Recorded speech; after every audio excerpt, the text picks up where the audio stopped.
Buenas, buenas, buenas. Yo soy Lorena Arraiz Rodríguez y quiero darles la bienvenida a todos a este episodio número 46 de Nosotros Podcast. ¿Ustedes saben Luis Miguel, la serie?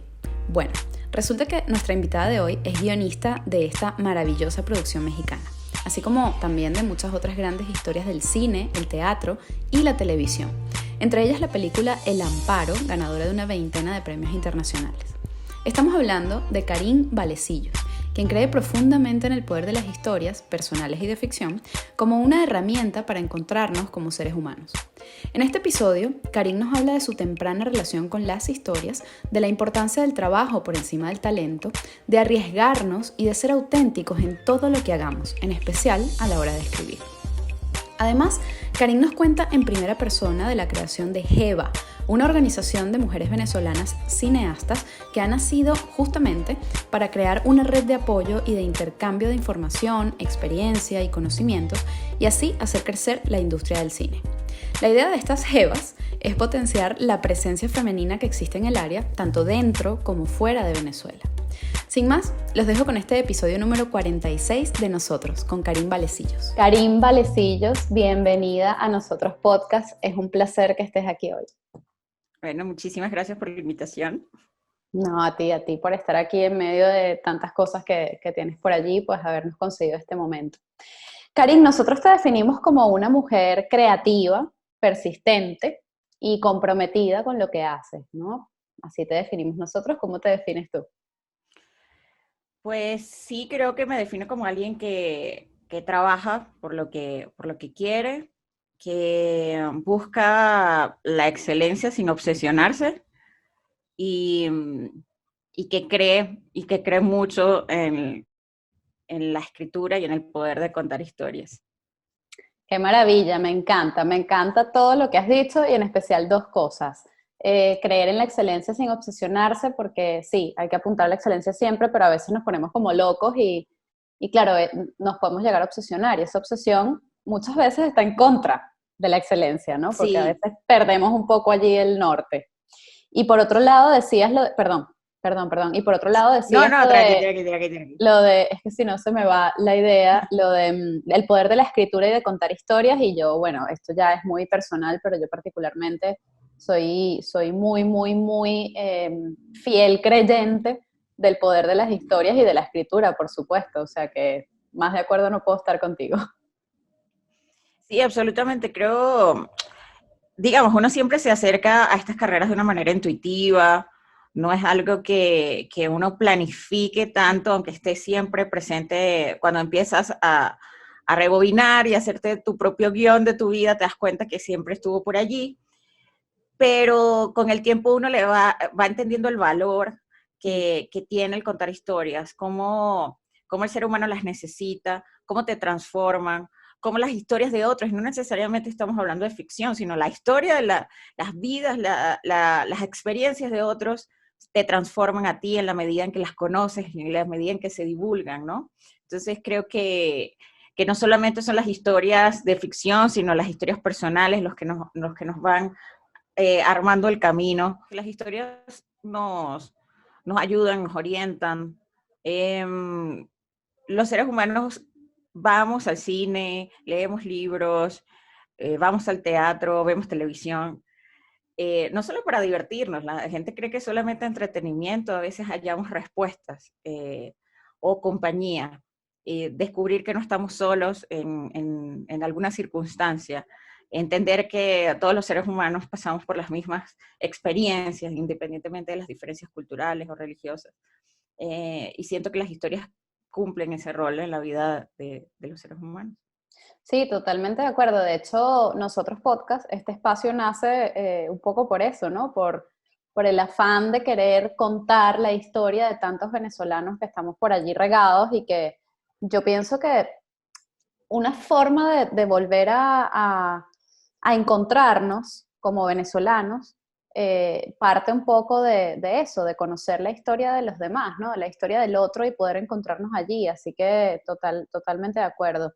Carine, decías también una cosa de rebobinando un poquito hacia atrás, te das cuenta que siempre ha estado allí y que luego, bueno, uno le da forma, y justamente quiero rebobinar un poquito hacia atrás en tu vida y que nos cuentes cómo era esa Karin pequeñita, esa niña, esa adolescente, yo qué sé, ¿no? ¿Cómo ves hoy, en retrospectiva, un poco tu infancia, tu juventud, las cosas que te gustaba hacer? Y si ves que desde ya se marcaba este camino, ¿no? Que has recorrido. Pues era extremadamente tímida, siempre he sido extremadamente tímida. Y además era niña única, hija única, porque mi hermana nació cuando ya yo tenía 11 años, es decir, pasé mi infancia sola y rodeada de muchos adultos. Y creo que eso me hizo, uno, refugiarme en los libros y otra, que la gente que es muy intelectual duda que ayude, pero en las Barbies. Eso era ¿Cómo lo que es yo más eso? adoraba, jugar Barbies y leer. Y creo que al jugar inventas historias, creas historias, personajes, situaciones, ¿no? Y probablemente también venía mucho de la televisión, porque precisamente al ser hija única, mis papás trabajaban, pasaba tiempo sola, veía mucha tele.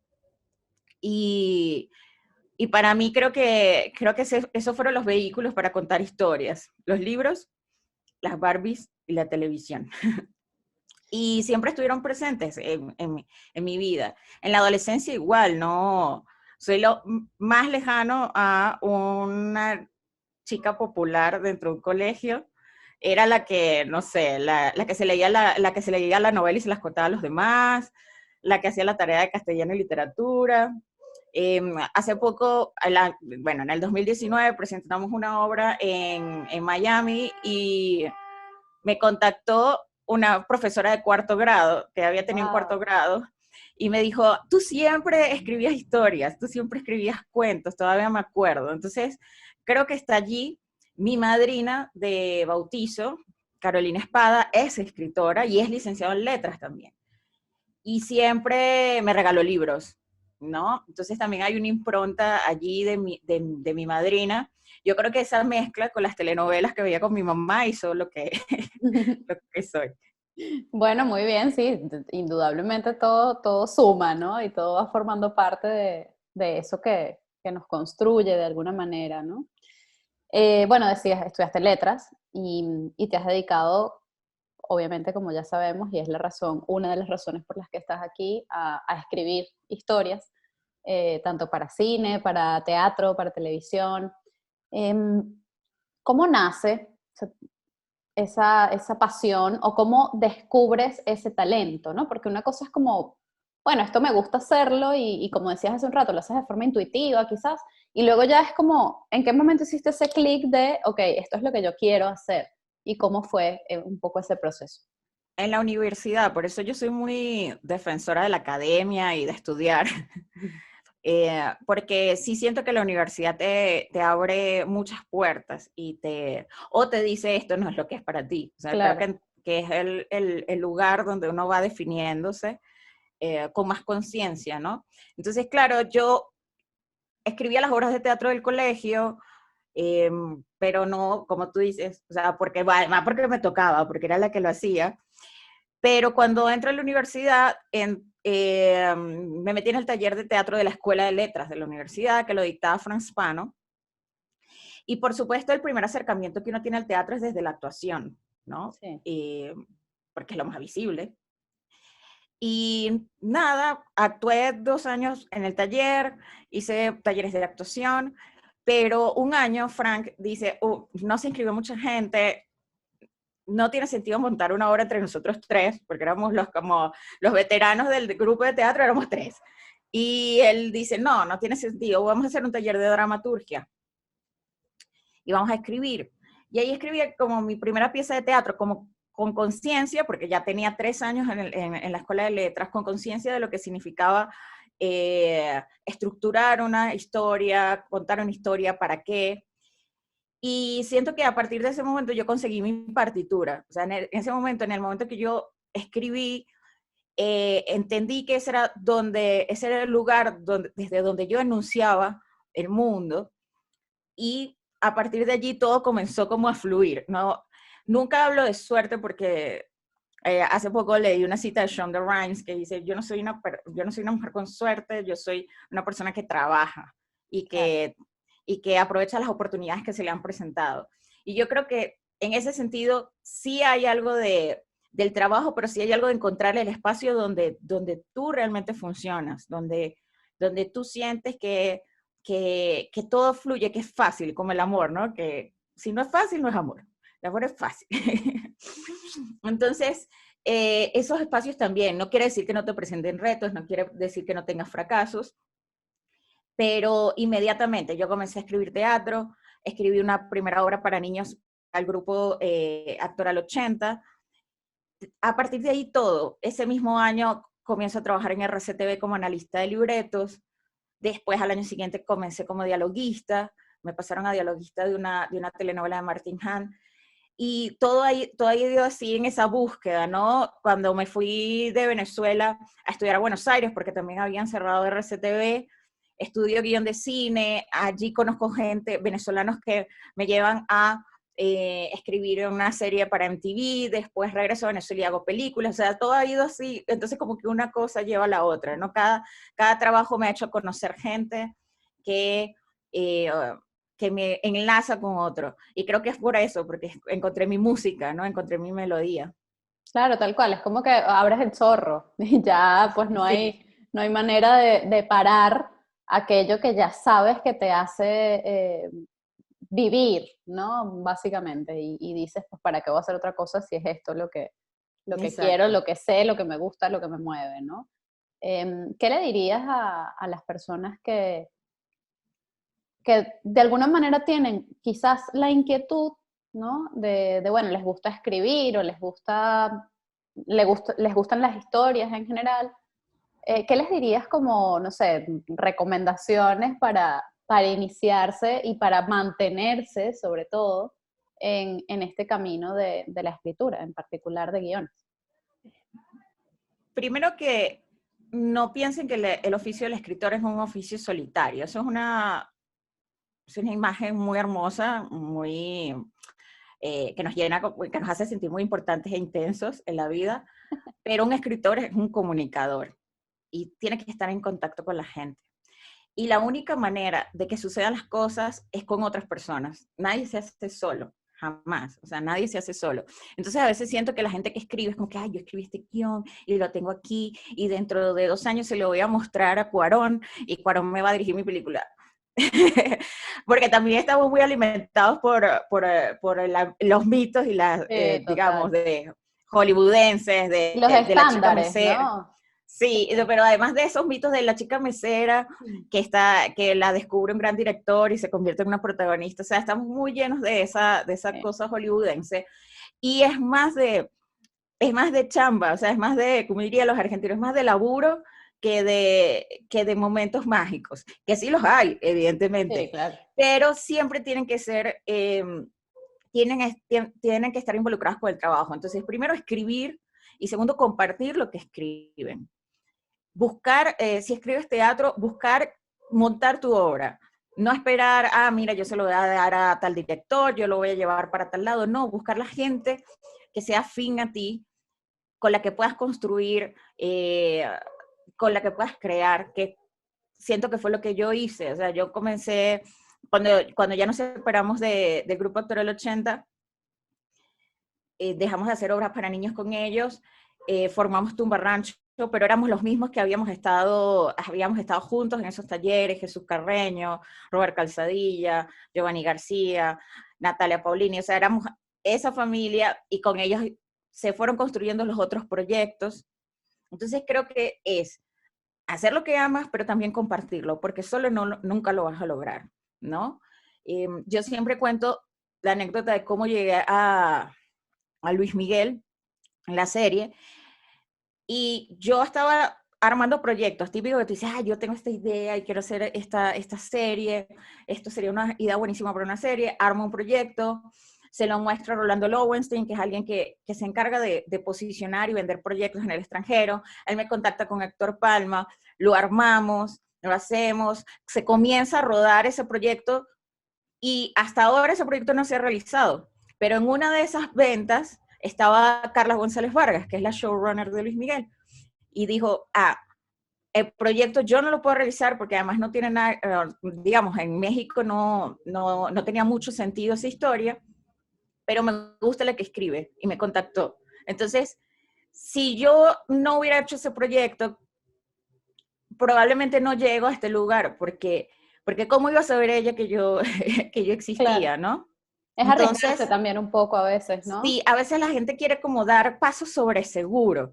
Mm, O sea, como yo no hago esto hasta que alguien me firme un contrato y me diga que me va a pagar por desarrollarlo. Yo no hago esto, tú no sabes para qué te sirven. A lo mejor sí pasas un tiempo desarrollando algo que no llega a su fin, pero te abre puertas, conoce gente, eh, y es la posibilidad de además estar siempre haciendo, ¿no?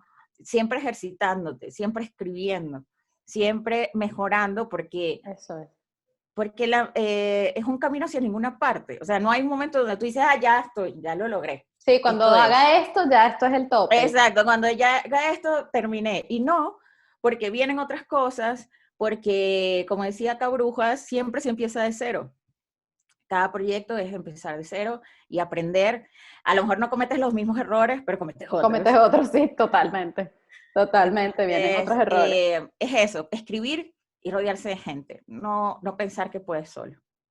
Así es. Y yo me atrevería a sumarle lo del riesgo que es importante. O sea, no es irse a lo loco, lanzarse por un barranco, pero sí es arriesgarte por tu verdad, por algo en lo que tú crees, ¿no? O sea, si yo tengo esto, estoy haciendo esto, pues bueno, muéstralo y ese mostrarlo a veces incluye un poquito de riesgo, pero es Sí, necesario.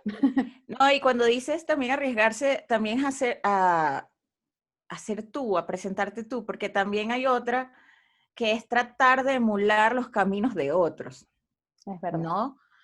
Que por eso yo soy cero fan de la gente que ve, no sé, el Actor Studio, que paz descanse, eh, pero porque siempre tratas de emular lo que le pasó al otro. Mira, no sé, Robert De Niro estudió en tal escuela y por eso no. Y entonces yo tengo que estudiar a la escuela porque si no, entonces no me va a pasar lo que le pasó a Robert De Niro, ¿no? Sí. Y realmente cada persona tiene un camino distinto, o sea, porque todos somos diferentes. Entonces creo que es importante conseguir la autenticidad, tu voz, porque a la hora de la verdad es lo que te va a diferenciar. O sea, nadie te va a escoger porque escribes igual a alguien, sino te escogen porque escribes como tú escribes. Claro, y además hay un tema que yo creo bueno, sumamente importante la autenticidad en la vida, además, ¿no? O sea, no solamente en esto, pero lo que no es auténtico no es sostenible, ¿no? Entonces, claro, o sea, tú puedes a lo mejor empezar a escribir en este caso, ¿no? Pero bueno, esto aplica para todo. Pero comienzas a escribir, pues como fulano, como mengano, porque quizás es una manera, ¿no? De entrar al tema y dices, bueno, vamos a ver si este lo hace así, entonces de repente yo intento por ahí y en ese camino descubres entonces tu propia autenticidad.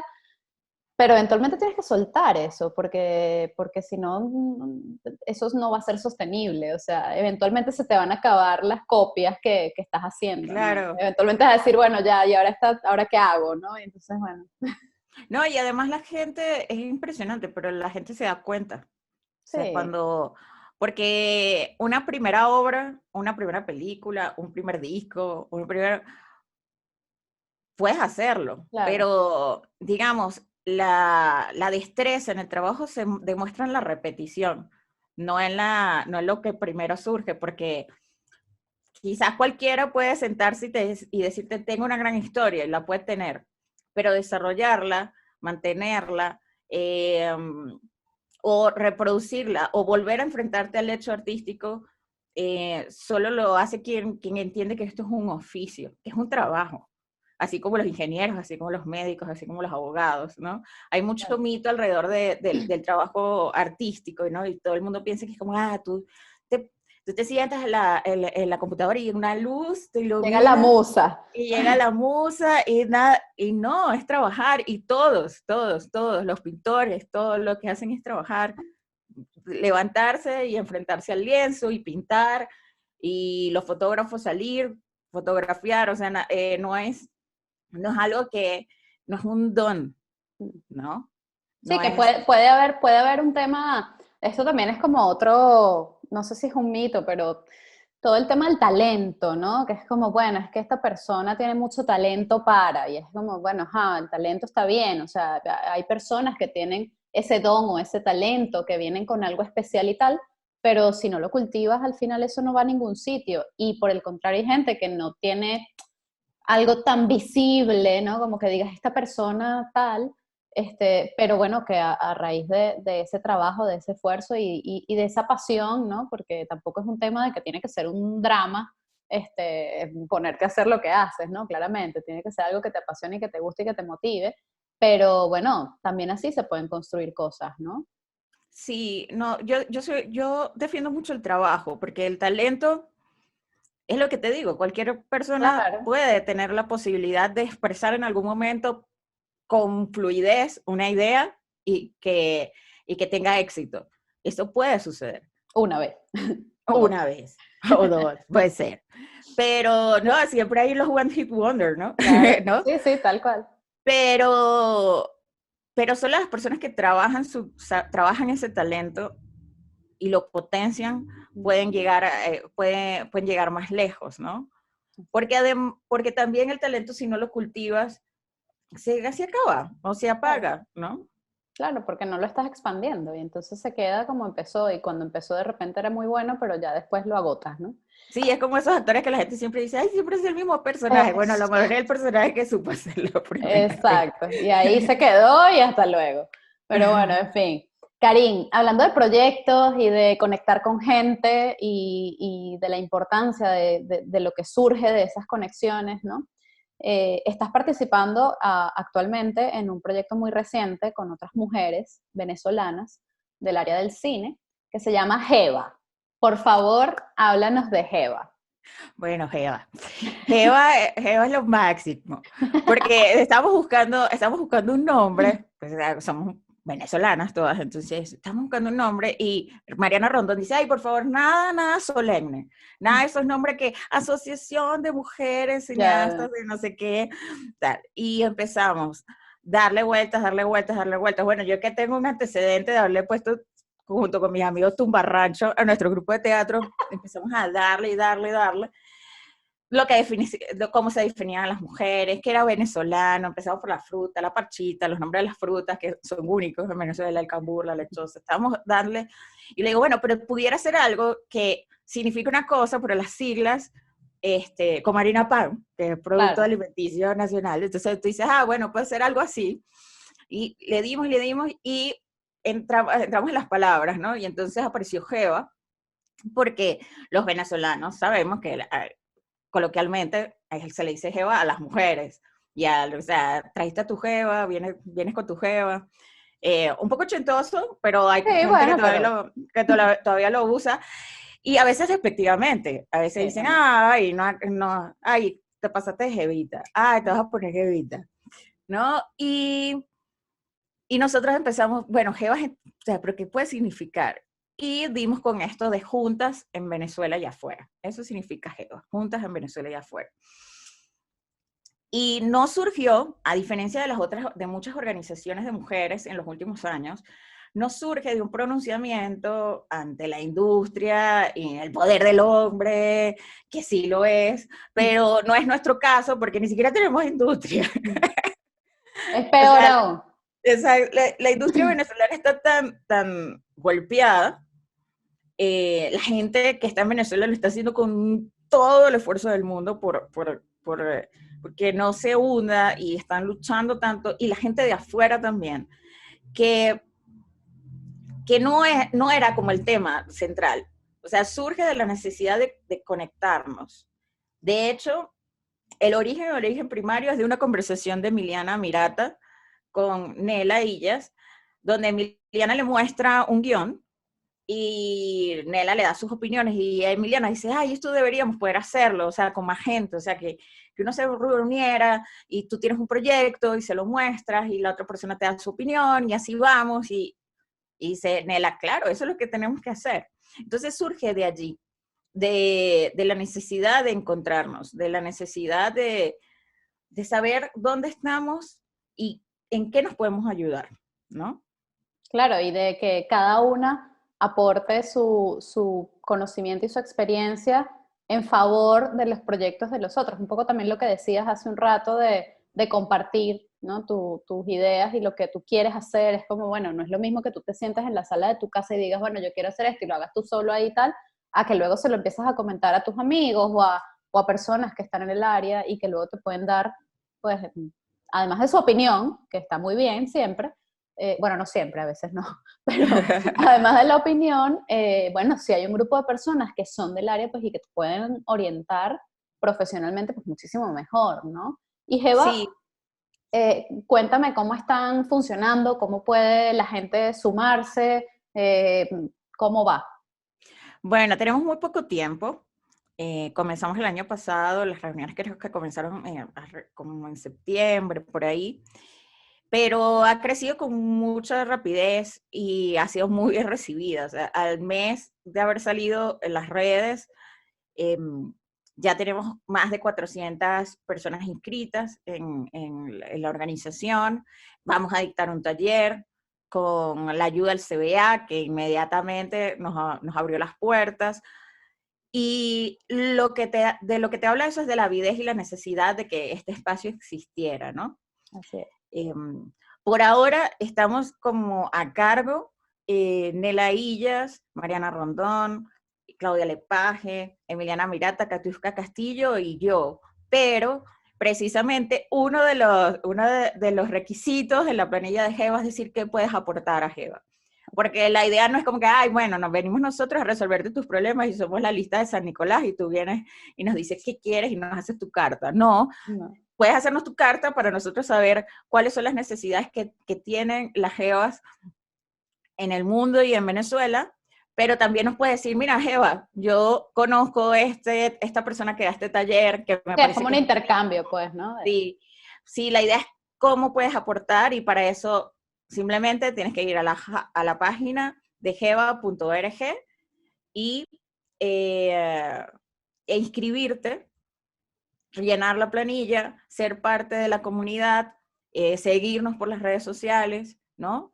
Y es la idea de generar este intercambio, ¿no? No es solamente nosotras dar, sino que incluso llegar a un momento en que nosotros no estar involucradas Claro. en ese, no ser intermediarios, sino que ya se crea una comunidad que de repente tú estás en España y necesitas a alguien que te haga una grabación en Venezuela y Sí, tú ya puedas sabes meter quién está y ahí. decir, mira, aquí está, mira, aquí están tantas directoras de fotografía y tantas de sonido, esta está en Caracas o no, alguien que está en Caracas necesita a alguien en Maracaibo y lo pueda buscar y poder así estar en el mapa de las personas.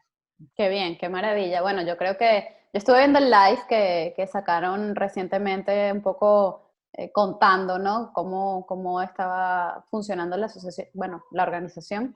Y la verdad es que me gustó mucho y vi muy buenas reacciones. Así que, nada, les auguro muchas cosas positivas a todas en ese espacio. Y sobre todo, bueno, la posibilidad que tenemos todos los venezolanos de vernos reflejados en oportunidades y proyectos como estos, ¿no? O sea, esto es algo que se puede replicar en distintas áreas y que creo que es muy positivo para todos, ¿no? Karim, te quiero preguntar, ¿con qué sueñas y a qué le temes? Con qué sueño. Eh, bueno, seguir viviendo y contar historias, ese es mi sueño. Qué bien. Ese es mi único sueño, que es como los gremlins se reproducen otros sueñitos. Pero creo que sí, seguir viviendo y contar historias. ¿Y a qué le temo? A la posibilidad de no hacerlo. Hace poco por un proyecto volví a ver Still Alice, Ujú. ¿no? Esta película donde Alice pierde la memoria y es Sí, lingüista. Y eso me da terror, o sea, eso me da pánico, o sea, poder perder la posibilidad de seguir haciendo. ya. Bueno, seguramente con ese trabajo permanente que tienes, bueno, salvo circunstancias externas, pues posiblemente ese siga siendo tu camino. Y eso espero. Karin, estás en México, ¿correcto? Sí. Te quería preguntar, ¿qué es Venezuela para ti? Eh, Venezuela es mi casa, ¿no?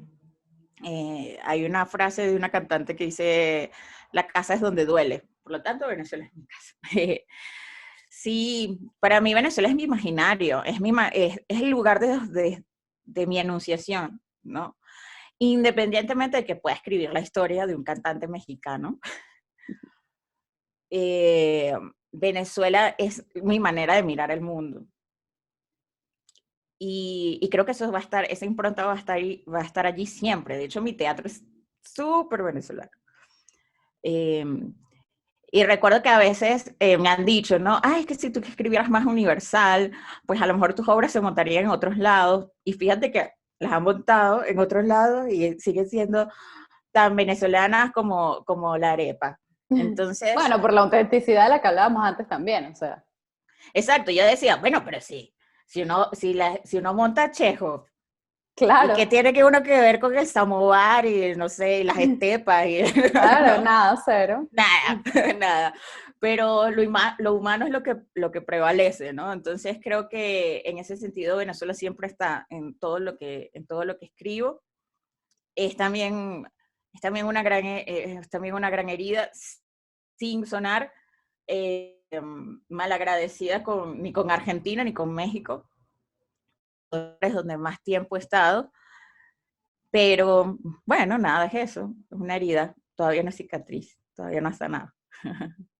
A veces cuesta mucho cicatrizar ciertas cosas y creo que para quienes estamos fuera, cicatrizar esa herida cuesta bastante.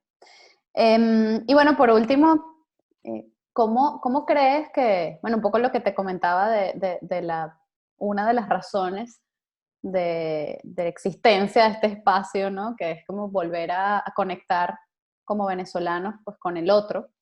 ¿Cómo crees que pudiéramos, desde ese punto de vista, construir de nuevo, porque no sé si hay oportunidad de reconstruir, construir de nuevo ese gentilicio, ¿no? Como desde ese lugar de encuentro con el otro y desde donde esté cada quien? Es decir, no hace falta tampoco que hagas o dejes de hacer X cosas, simplemente desde tu lugar, pues ¿cómo crees que podemos aportar a esa construcción nueva de nuestro gentilicio? Aprovecharnos de lo único o lo auténtico que tenemos los venezolanos, sin que esto signifique, o sea, de verdad yo no soy de esa gente que está todo el tiempo en la nostalgia, ¿no? Porque tampoco, ese intermedio es terrible porque ni estás allá ni estás acá, Eso es. ¿no? Cuando estás todo el tiempo, pero así no sabe el toddy, pero, Sí, no, no, no. pero prefiero el En diablito que, Venezuela, o sea, es como, sí, estás allí enganchado, no, ni vas a estar en el lugar, ni vas a empezar a apreciar lo que te está ofreciendo el lugar donde estás, ni estás en Venezuela, claro. ¿no? Y también entender, y eso es algo muy, muy duro a veces de entender, que así volvamos, nunca vamos a volver al país de donde salimos, porque cambió el país y cambiamos nosotros, ¿no? Eso es algo que le leí a una escritora ganesa y me encantó, porque es verdad, tu mirada cambia. Yo que he tenido la oportunidad de volver a Venezuela en todo este tiempo, en estos 2 años, eh, sí te das cuenta que tanto tú como el país son otros, ¿no? Y creo que lo más que podemos honrar a, a eso que nos hizo ser lo que somos, porque además yo a veces me peleo mucho cuando la gente se pelea con el país. Sí, Y ya va, es como cuando no sabes a quién echarle la culpa, ¿no? El país no es claro. el gobierno, o sea, el gobierno es una cosa y el país es otra cosa, el país son tus amigos, el país fue la universidad donde estudiaste y que te hizo tener los conocimientos que tienes y con los que te puedes defender, el país son tus amigos con los que creciste y que te ayudaron en el camino. Entonces, siempre pienso que la mejor manera de honrar a ese país es que la gente sonría cuando tú digas, soy de Venezuela. Y la gente diga, ah, llegó un venezolano, qué bien, ¿no? Aquí en México, la experiencia es muy distinta quizás a otros, en otros países, pero hace poco, viendo una entrevista que le hicieron a Sacha Fitness, un mexicano, le pregunta, ¿qué comen los venezolanos? Y ella se quedó así como que me va a preguntar, porque todos los venezolanos con que he trabajado son buenísimos, y todos lo hacen bien, y son súper buena onda, y ella se conmovió, porque fue así como, no te lo esperabas. Claro. Y en México pasa mucho eso, o sea, no, tú dices soy de Venezuela y te sientes así como, soy de Venezuela. Y creo que eso es lo que uno tiene que buscar, que tu trabajo, que la manera en cómo ves el mundo, que cómo ayudas al otro país a crecer, así como muchos inmigrantes ayudaron a crecer a Venezuela. O sea, que la sensación que uno como venezolano tiene con los italianos, con los españoles, con los portugueses que construyeron nuestro país y que nos ayudaron a crecer, la tengan ellos con nosotros y un día digan, qué fino que vinieron. Qué bonito. Gracias, Karin. Y sí, ojalá todos podamos ser un granito de arena para nuestro país y para el país que nos está recibiendo, en el caso de los que estamos fuera, y podamos así, pues, ser parte de esa reconstrucción, por lo menos desde el punto de vista social, de quienes somos, ¿no?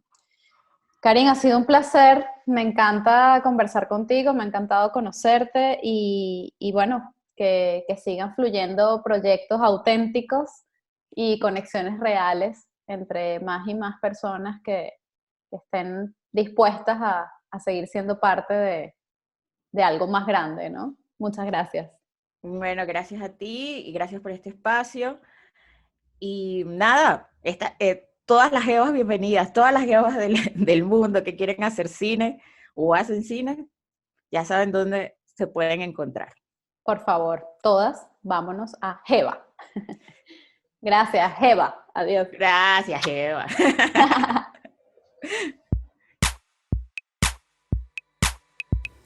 Esto es Nosotros Podcast, producido y conducido por Lorena Arraiz Rodríguez, con Patricia Ramírez en la edición, Mate González en la comunicación, música original de Diego Miquilena y animaciones de José Gregorio Ferrer. Recuerden seguirnos en nuestras redes sociales @nosotros_podcast y suscribirse en cualquiera de nuestras plataformas, YouTube, Spotify, Google, Apple, para que podamos estar más conectados y, muy importante, para que podamos compartir opiniones, sugerencias y peticiones, porque nosotros es eso, un punto de encuentro para recordar que somos tan solo una gota en el mar infinito de nuestro gentilicio.